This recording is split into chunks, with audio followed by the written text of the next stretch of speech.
flew the first leg into Fairfield.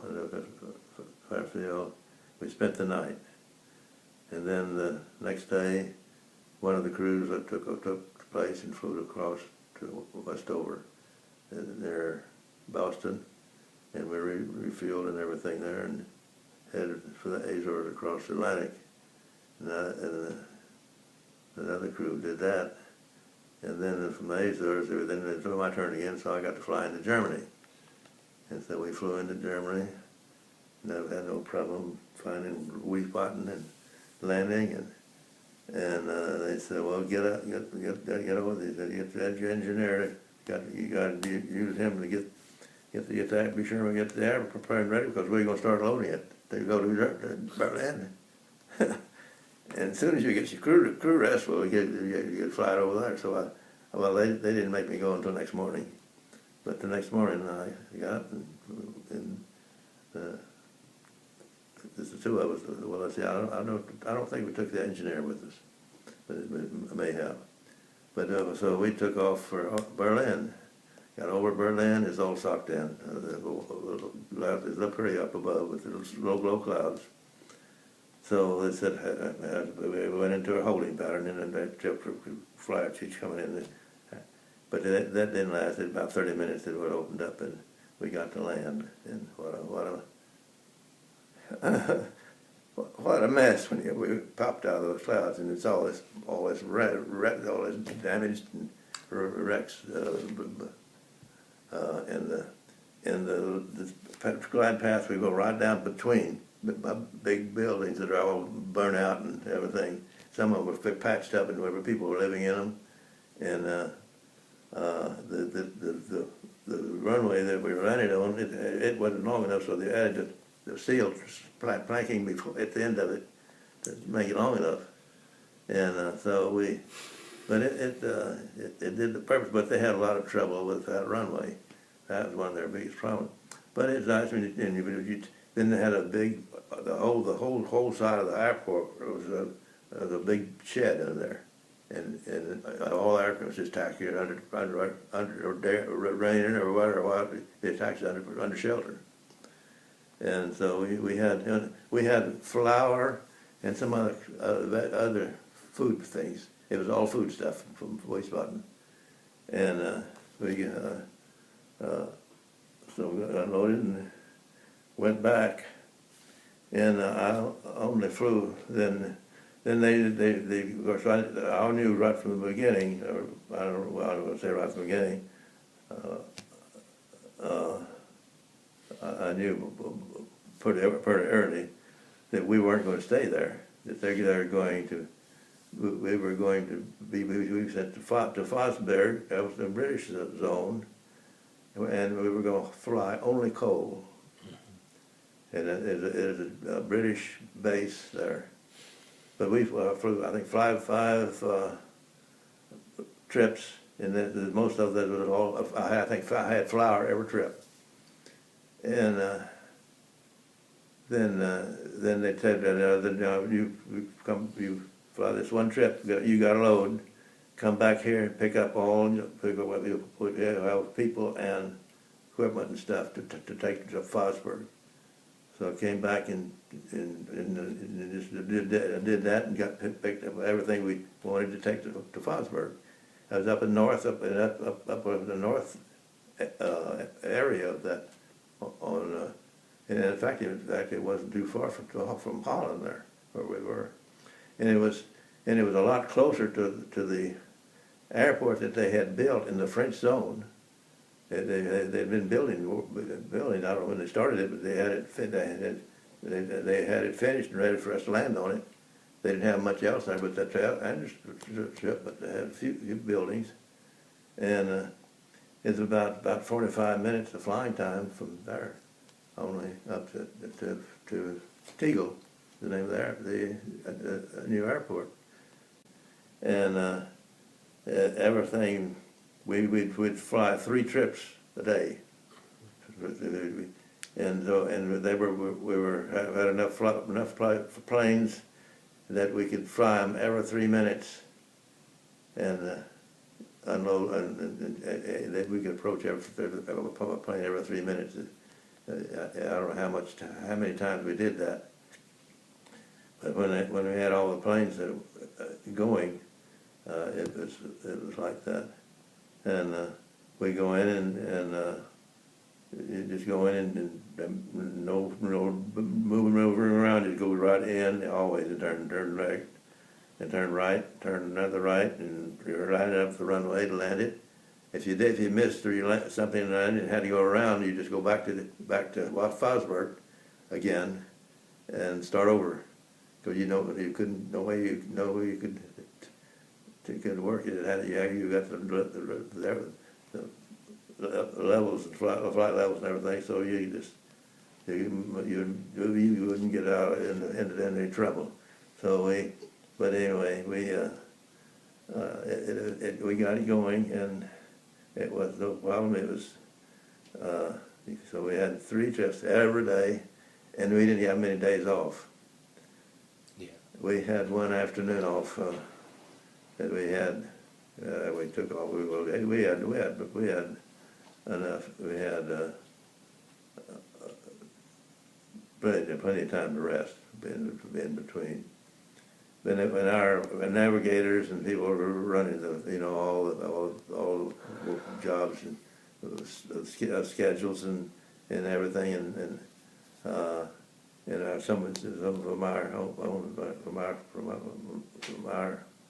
organization was there, and we were in there just as a big pool of parts. It didn't make much difference where you came from, but we had C-54 people from all over the world, and they're all of them, just about all of them. We got them in there after they tried it with the 47s.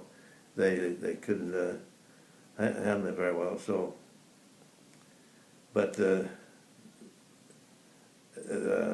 this book that we have here, there's several of the plush aircraft they had there in Europe. They tore all the stuff out of them and started hauling stuff in those C-47s.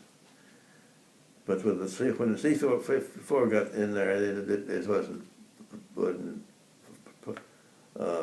they didn't match. They didn't match up to flying to get together. You got to fly at different speeds. So we had all C-54s.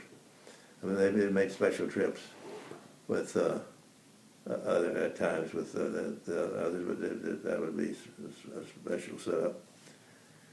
And I don't know how well the British were doing in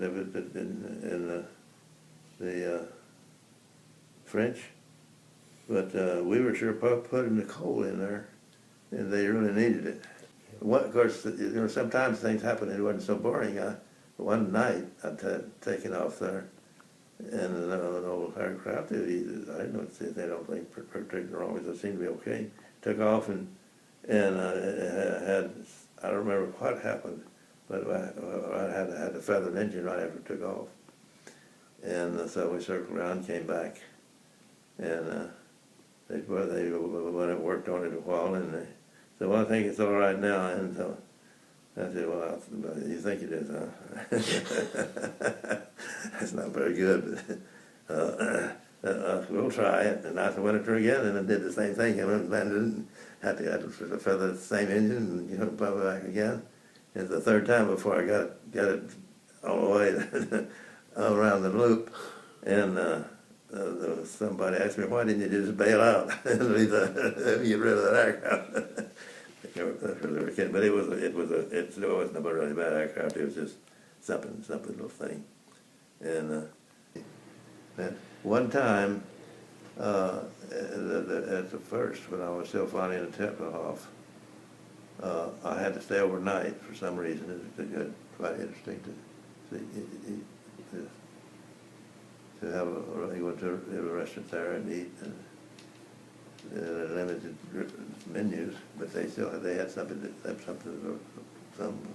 pretty good selection for us. And while we were there, we got one 5-day, and we could go. And most, I don't know where all people went, but our group went to to Garmisch, with the American.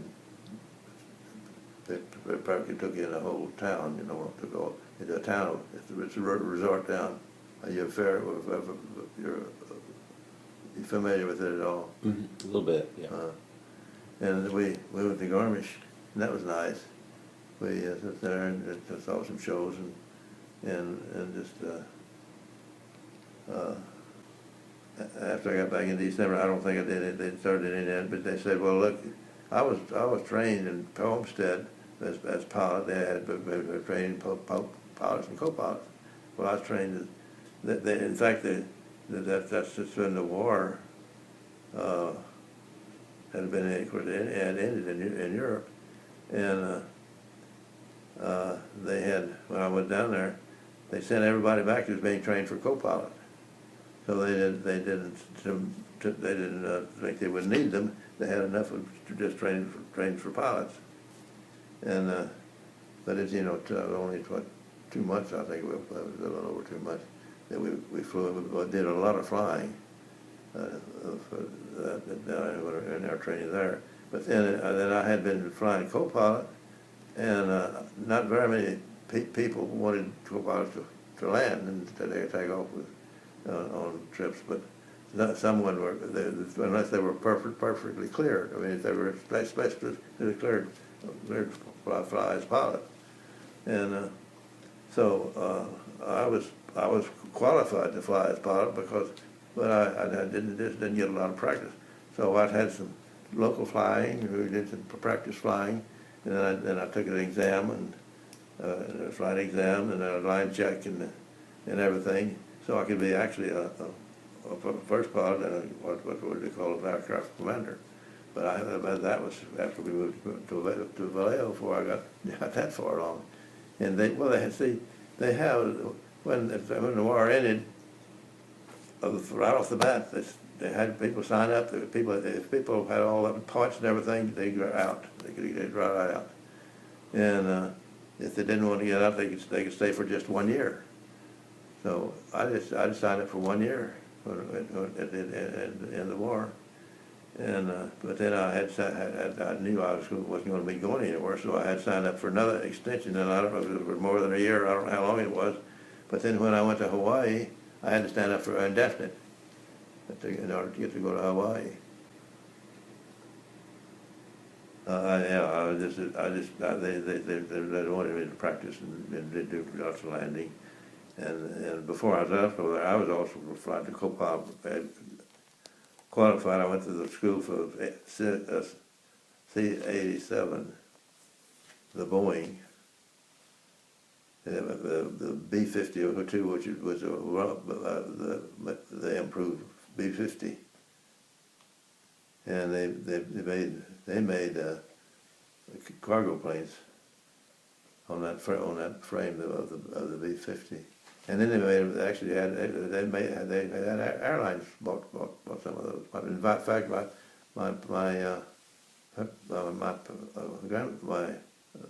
in-laws flew to Hawaii in one of those C-87s.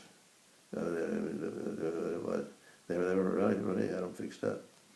But anyway, I got all that done in there at that time and got into flying as the aircraft commander, and